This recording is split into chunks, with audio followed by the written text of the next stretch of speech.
Hello everyone, welcome to another episode of the Watch Poplars. Today I am here at the restoration area in the creek. I got my popple with me, the aspen. I just wanted to show you that it is doing well.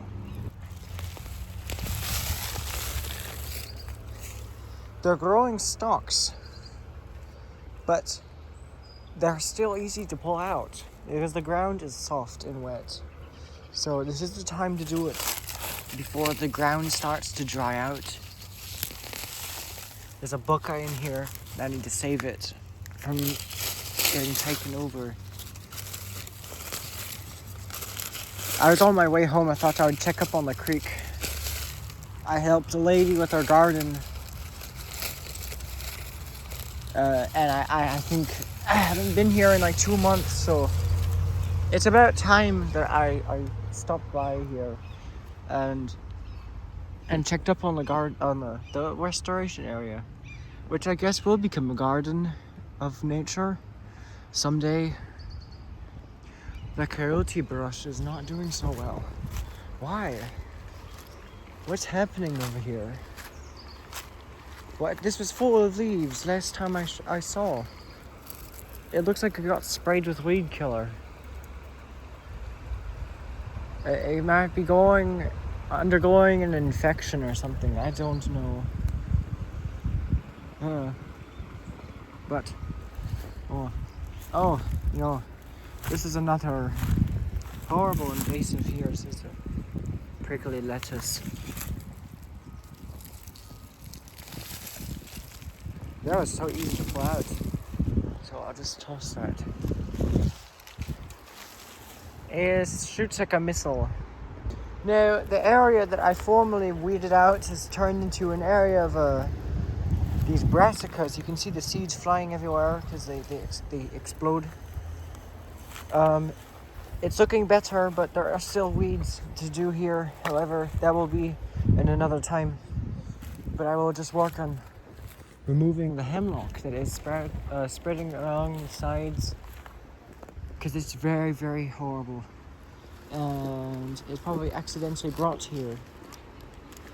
There's also the Senecio vulgaris in the Asteraceae family, and the seeding, it's debated whether it's native here or not. The figort, the Scrophularia californica is doing very well, but the ashes are still dormant. The cow parsnip is actually native. I went to the botanical garden and they have cow parsnip there, and it's all native plants, native to the Pacific Northwest. So that's good to see. I'll leave it.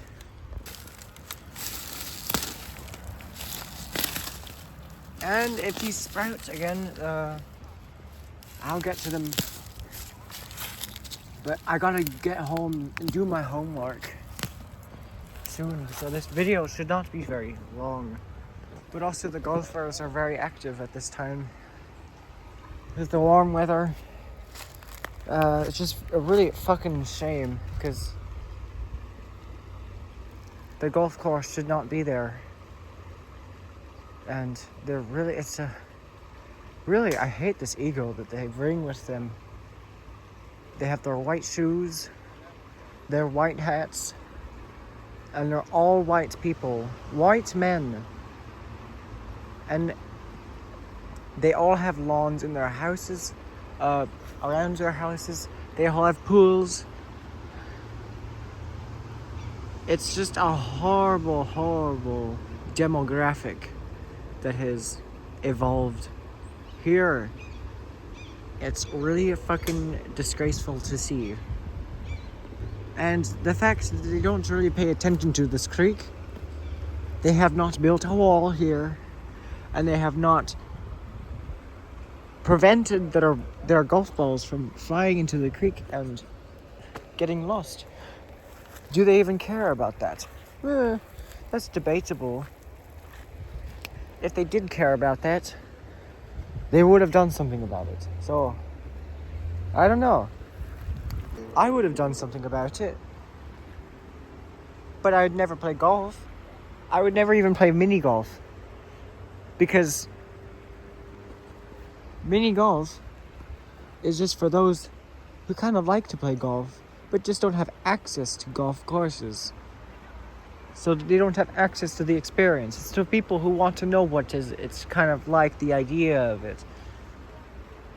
Instead of being on a private golf course. But I don't want to represent golf in any way, shape, or form, so I will never play mini golf. I have, and it wasn't fun. It was quite boring. I would much rather be out in the bushes just staring at flowers. And it's so revolting to see this. See, this is how Californians spend their time. It's so enraging.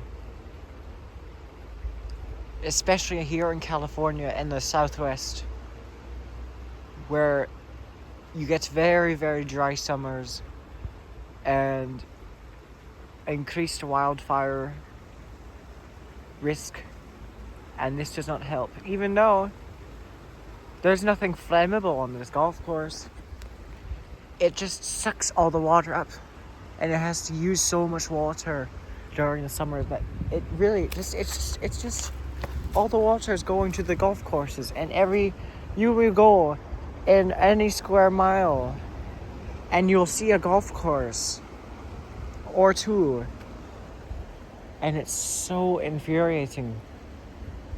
And I can rant about this. I can give an entire PSA. I will someday. And I need to voice my controversial opinions so that my voice can be heard. It's been heard on Reddit, and I've gotten downvoted a lot, which shouldn't be happening. I have never tried shitposting on the golf subreddit or lawn care subreddit, but I do really feel like it sometimes. It's just everyone there is going to be completely brainwashed into believing that lawns are okay and beautiful, which they are not. They are cesspools of a lack of diversity, and it is a cult. Meanwhile, back in the haven here, I got these mints, these odorless mints. They are odorless, or maybe it's just because my nose has been filled with poison hemlock. I don't know. Could be the both. I think it's just that they're not very odorful. Look at the native walnuts sprouting. I love when the walnuts start to sprout.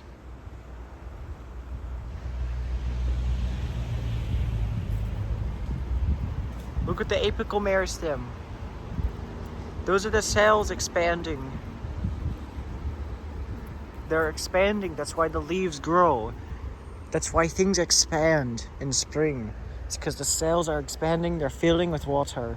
But at the very tip, the cells are dividing. And that's what happens at the very, very tip of a shoot. More people should be getting out here and caring about this. More people, those who have time, need to get outside and learn about this. I just have this feeling that there are not enough people who are doing this, who are recognizing the invasive species, and if they have an overused plant, ornamental in their yard that's not native, they can replace it. It's not something permanent. A Bradford pear in your yard is not permanent. You can get rid of it and put something native that also looks really pretty. It flowers in spring and gets fall colors in autumn. There are many other alternatives. So just don't get hung up on the sentimental value of these overused ornamentals. And I'm fighting that urge every day when I see a horticultural atrocity planted. I've sort of been fighting it with the Chinese pistache because they are planted a lot here. I just don't know. I'm not really sure if it is a horticultural atrocity, but I don't think I see them as often as Bradford pears. Yeah. I think Bradford pears are like, and crepe myrtles for sure. They are the horticultural atrocity. Okay, here I've got the cow parsnip. No, wait, this is the hedge parsley. This is hedge parsley. Also in the carrots family. There are 4 members of the carrots family growing here.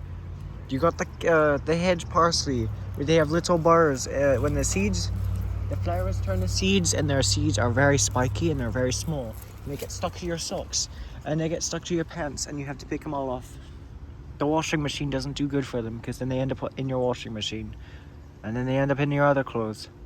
You get Conium maculatum, which is the poison hemlock, and this is very deadly. All the poison, it's maybe in other places of the plant, but it's especially concentrated in these red spots here. Now, that doesn't mean that you can eat the leaves, because the leaves are also covered in this poison. The poison is all throughout the plant. The roots are poisonous. The carrots, it's a deadly carrot. It's a very, very deadly carrot. And if you eat one leaf, you will die. And I'm not promoting the ingestion of this plant, but I'm just saying, you'll die if you eat this. The next member of the carrots family is this Heracleum. It's the Heracleum. I don't know what the species name is, but it's a Heracleum. That is the genus name for cow parsley. Now, there is another invasive member of the carrots family. You can see the overall silhouette of the shape of the leaf. It's a kind of an arrow like that, except it has been reduced to just the veins of the leaf, and then they kind of puff up like this. On here, the veins of the leaves are arranged kind of flat like that, but these, they kind of spread out. They spread out, and then they yeah. So if you press one of these leaves, it's going to look similar to this. But just pick it and eat it. It's very, very tasty. There's a dead spider. I don't know. Just eat it. It's so delicious. I'm not gonna let my fingers touch my mouth because I have poison hemlock on it. That's fucking delicious. I mean, I do have a very guilty pleasure for this fennel. You just have to be very, very careful with it. And if you lose track of it at all, so don't let it take over your yard, because it's invasive. There are no predators here to keep it under control.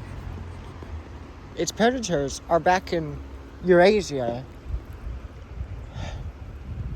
where it's kept under check. So if you do want fennel in your yard, you gotta keep it in a very controlled environment where you can always see it.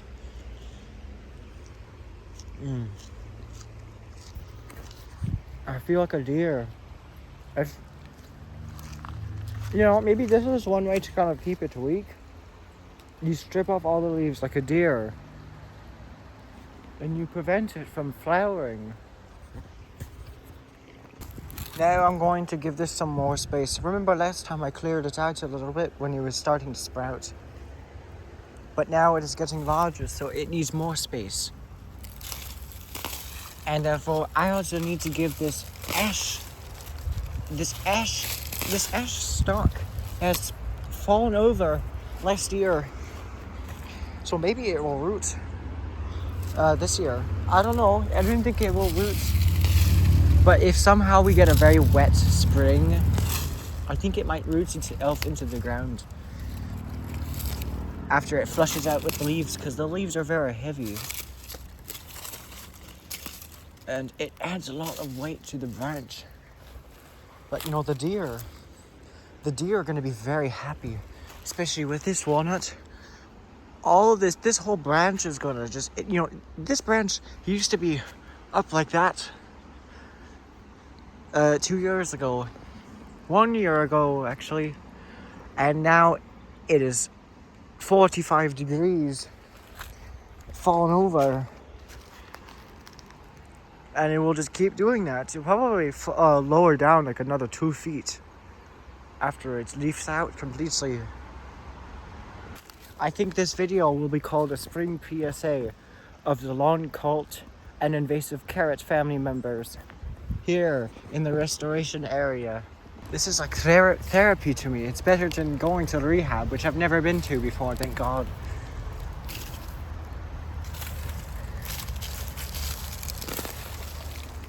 Rehab, although rehab is much better than mowing a lawn, or even like, I'd rather go to rehab than even stand in a lawn.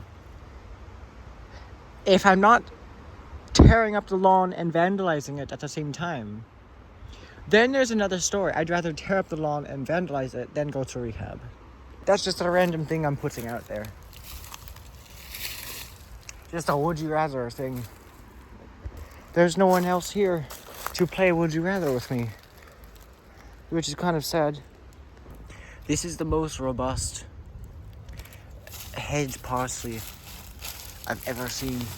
They all really like this area. And you can tell it's hedge parsley because it's kind of grippy. You can feel it's kind of grippy. It has little hooks on it. So, yeah. It doesn't hurt, but it's just kind of coarse. And then this one's very smooth. And it reeks. You'll smell it before you... You'll smell it before you see it. It's so strong. It's awful. So I need this buckeye to survive.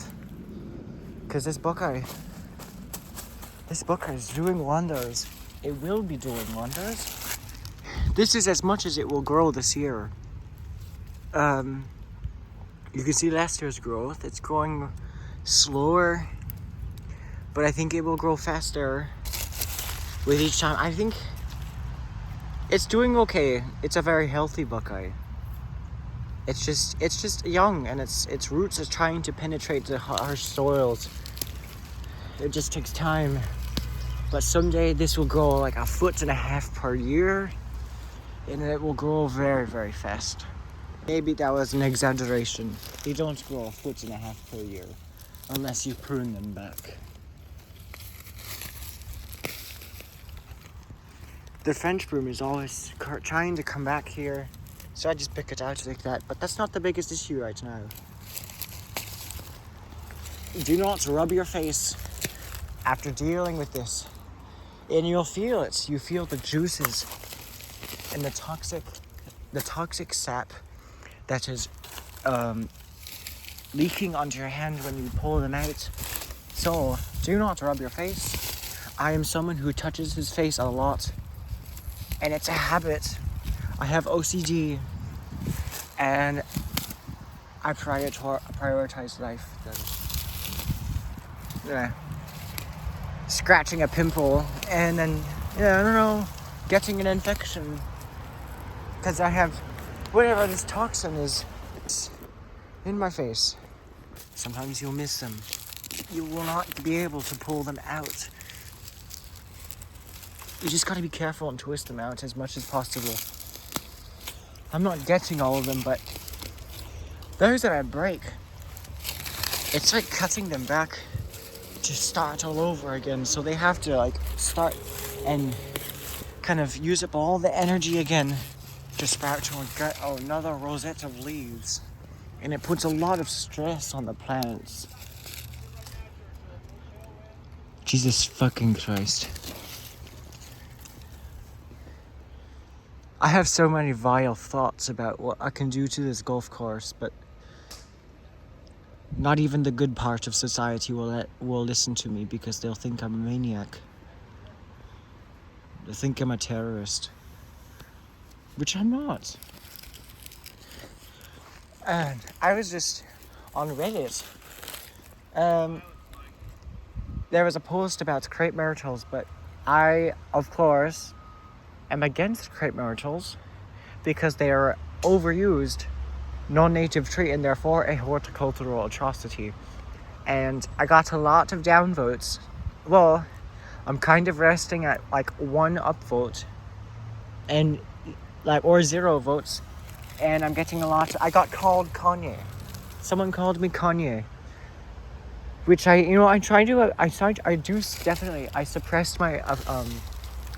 suppress my when I get offended, I suppress it. So I kind of found out that maybe I did get offended, but I just told them that's a very bad joke to make, because Kanye said something about Hitler, which wasn't cool. But anyway, on a good note, I'm just picking anything that can make me feel better, and doing this is good. But because if I was not filming, I wouldn't be talking about all of this issue going around me while I'm here. I mean, I could even rant about the car pollution, but that's kind of like, that's already known. That's already universally known. But golf, hardly anyone realizes how golf destroys nature. There's a heat wave going on right now. It's a very long-lasting heat wave, and we're going into the upper 70s. Way too hot for me. I wish it was like 50 degrees right now and raining. But it is what it is. I live in California, which is the sunshine state. All of the vampires, they hide underground during the summer. I don't know. It's so harsh here. I need to move to Oregon. I'll be doing that someday, a few decades from now. There's also Arum italicum, and this is also invasive. It was also a horticultural atrocity. It is a bulbous member of Araceae, which they're all bulbs. They're all bulbous. Bulbous? Yeah. It's a monocot. See, they sprout one leaf, and then they sprout another. They don't start with like 2 cotyledons like a dicot does. This is a dicot. You can see the 2 halves of the seed right there. These are cotyledons, and that is the why they call it dicots, because they have 2 cotyledons. These looks like a bit different. Oh, I think it might be. No, I don't think this is a. This one specifically, I will show you the difference. You can see the Conium maculatum has sharp leaves. They have sharper ones, and then these ones, look at this. Look at the difference. They look very different. So this, it smells a bit better. It smells like parsley, like actual parsley. It does not have the red spots on it. It kind of starts out purple underground. I don't know if it's a true carrot. I know it's in the carrot family, obviously, the leaves. But it smells very good. Oh, it's a bit of a relief. So now that means there's a fifth member of the carrot family growing here. I feel like it was different in the head parsley. I'm just not sure. I need to find another hedge parsley individual and just like make sure that my hypothesis is correct. See, this one looks a bit different. It's a bit different. Oh, but that's also hemlock. That's also the poison hemlock. It has the red spots on it. If it has the red spots on it, it's poisonous. It's kill you. It looks like the deer, they like the growing tips of the Scrophularia, the figwort. The Scrophularia californica.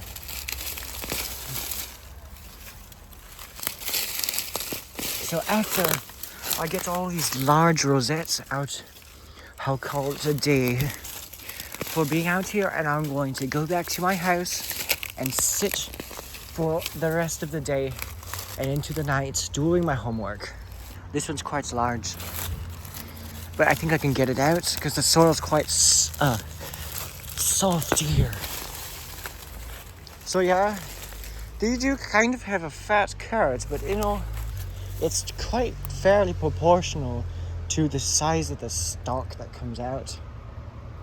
There are just a huge annual toxic carrot.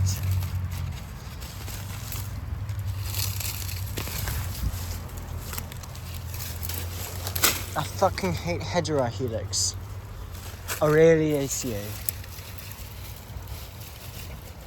English ivy. It's not gonna. It's not cooperating with me, so I just have to force it to grow the other direction for now until I clear out this whole area of English ivy. All these willows are doing very nice. Very, very nice. Look at the shoots. Look at the red. Do you like this? Why is it not working?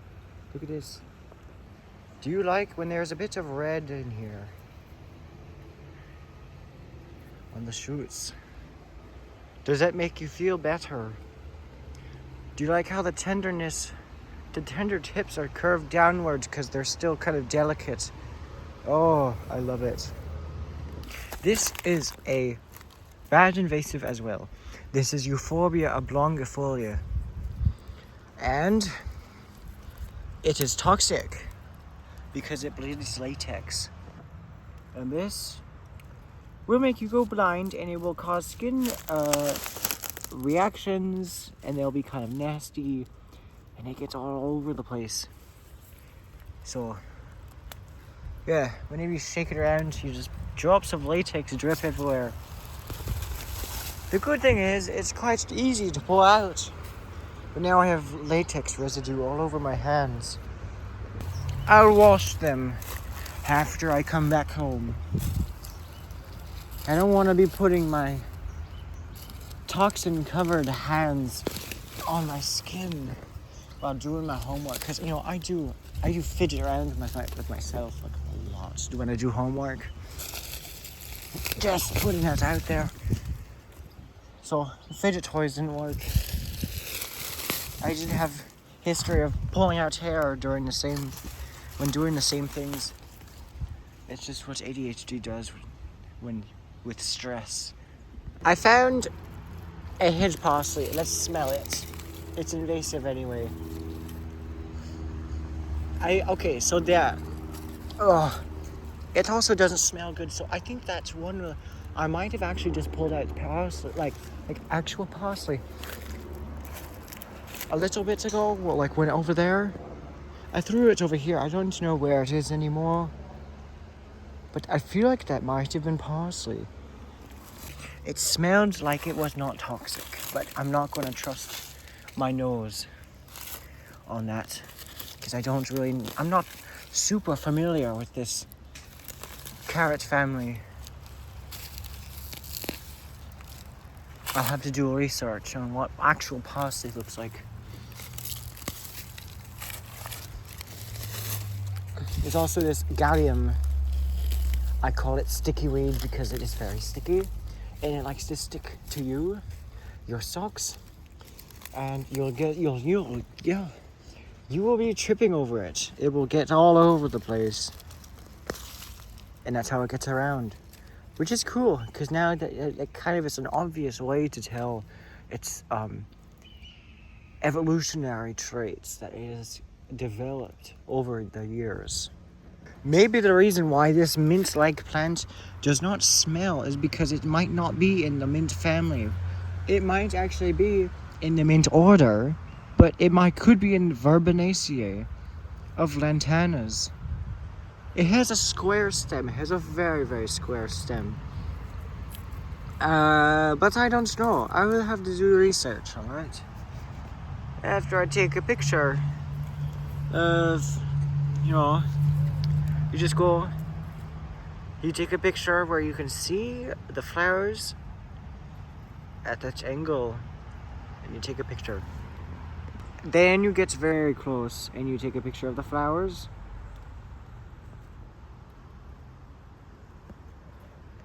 And I don't think a lot of people just get really close up with the cameras like this. This is an iPhone 16. Okay, now maybe with the backdrop as well. With the poison hemlock, if it out of the way, and there.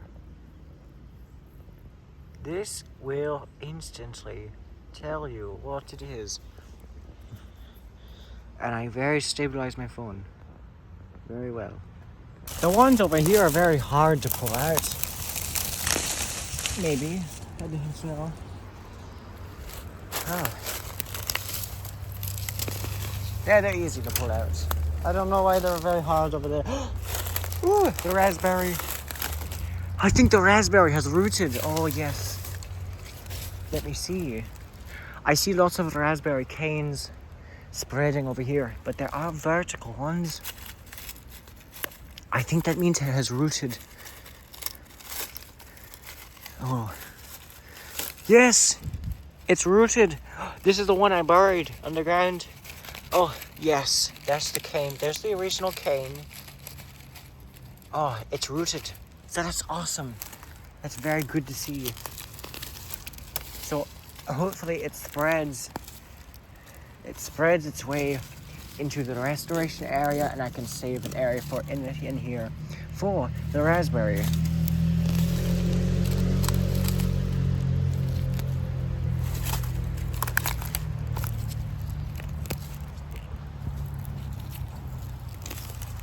We get this mustard out of here too. This is very horrible as well. So when these get large, they form a very fat root. I don't think it's as big as the Rumex roots, because these Rumex, they have very fat roots. Yeah, there's no way I'll be able to get it out just by my hands. I have to dig it out. But anyway, there's a seedling here. Let's try to dig up this seedling here. Let's see, for educational purposes, what the root looks like of these Rumex seedling. It has not started swelling yet, but it is Rumex conglomeratus. There's another one. Oh, I can feel it. It's getting fatter, this root.